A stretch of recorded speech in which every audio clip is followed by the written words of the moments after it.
मित्रों, यह जग है कर्मों की खेती, सब कर्मों के फल पाते हैं। जैसा बोते बीज यहाँ वे ही फसल वही पा जाते हैं। मित्रों, धन संपदा का को लोक मंगल में लगाएं। गृहस्थ धर्म का पालन करते ही नारद जी उस दृष्टि से कहते हैं, गृहस्थ को चाहिए प्रारब्ध से प्राप्त और पंच अज्ञात से बचे हुए अन्न से ही अपना जीवन निर्वाह करें। किंतु लोभ के वश में हम सारे संसार का सुख चैन छीन कर स्वयं सारी संपत्ति का संग्रह कर लेना चाहते हैं। नारद जी दृष्टि से कहते हैं, भूख और प्यास मिट जाने पर भी खाने पीने की कामना का अंत हो जाता है।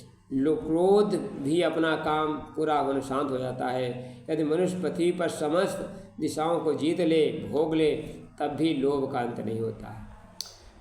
यह लोभ रूपी दैत्य का पेट आज तक न भरा है। पृथ्वी की सारी धन संपदा उसके लिए अपर्याप्त है। यह दैत्य जिसके पीछे लग जाता है, उसका जीवन जीता नरक बन जाता है। पराये धन के लालच में दिन रात लार टपकाए घूमता रहता है। इस चंगुल में कैसे फंसे व्यक्ति को ही दरिद्री कहा जा सकता है। असंतुष्ट वही दरिद्री है। उस लोभी की कहानी प्रसिद्ध है जिसने देवता से वरदान मांगा था, मैं जिस वस्तु को स्पर्श करूंगा सोने का हो जाएगा।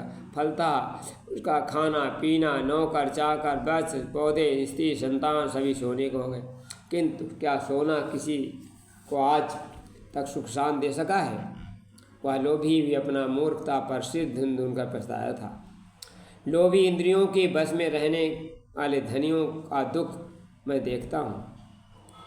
भय के मारे नींद नहीं आती है, सब पर उनका संदेह रहता है। जो जीवन और धन लोभी हैं, वे राजा, चोर, शत्रु, स्वजन, पशुपक्षी, याचक और काल, ये यहाँ तक स्वयं से सदा डरते हैं। दत्तात्रेय ने प्रहलाद से कहता है, मधुमक्खी जैसे शहद इकट्ठा करती है, वैसे ही लोग बड़े कष्ट से धन संचय करते हैं, परंतु दूसरा ही कोई इस धनराशि का स्वामी बनकर उसे छीन लेता है। इससे मैंने शिक्षा ग्रहण की, विषय भोगों के विरक्त होना चाहिए। आए दिन अनेकों को हम अपनी जीवन भर की कमाई के हाथ धोते देखते हैं। यदि हमने संग्रह भी किया तो सुरक्षित रहने और हमारे काम की कोई गारंटी नहीं है। अतः बुद्धिमानी यह है कि तृष्णा पिशाचिनी से हम पिंड छुड़ा लें, संग्रहित धन का सदुपयोग करें, उस विश्व भर में अधिक आस्था रखें जो चींटी से लेकर हाथी तक का निर्वाह बनाता है, और हमें उसी के अनुसार चलना चाहिए। भगवान कृष्ण कहते हैं, मेरे भक्तों को कृपण की तरह अधिक संचय नहीं करना चाहिए। वास्तव में मेरी सारी संपत्ति उसी की है। संपत्ति का जब रघुपति का है ही, जब उसके युवराज हैं, तो हमें किस चीज़ की कमी और किस बात की चिंता? अतः चिंताओं से मुक्त होकर हमें प्रभु के उद्यान में पुष्पित पल्लवित सुरभि बनाने का चेष्टा करना चाहिए। यदि हम गंगा के समान लोक मंगल कामना भावना से चलती हुई धरती को शीतल बनाने अडिग रहे, तो हिमालय रूपी हमारा पिता हमें कभी सूखने नहीं देगा। सुखदेव जी ने राजा वशिष्ठ से कहा, छोटी सी छोटी नदियाँ जब ज्येष्ठ माह आषाढ़ में बिल्कुल सूखने को आ जाती हैं, तो वर्षा में उमड़ घुमड़ कर अपने घेरे में बाहर बहने लगती हैं। वर्षा का जल प्राप्त नदियों थोड़े दिनों में क्रय और भले इतरा जाए, पर अपने किनारों को तोड़कर लोगों को नुकसान पहुंचाकर अपने अहंकार प्रदर्शित करती हैं। संपत्ति के मद वाले कुबेर पुत्र नल और नील कुबेर को फटकारते हुए नारद जी कहते हैं, जो दुष्ट मदवे अंधे हुए, उनकी आंखों में ज्योत डालने के लिए दरिद्रता ही उनका सबसे बड़ा अंजन है। भगवान की संपत्ति के कोषाध्यक्ष हमें अपने वेतन के अतिरिक्त हम संपत्ति का दुरुपयोग कोई अधिकार नहीं। यदि हम ऐसा करते हैं तो निश्चित दंड के भागी। भगवान कृष्ण उद्देश्य से कहते हैं, जो धन होने पर दान और धर्म नहीं करता, दूसरों को न देकर अकेले ही खाया करता है, वह व्यर्थ ही जीता है।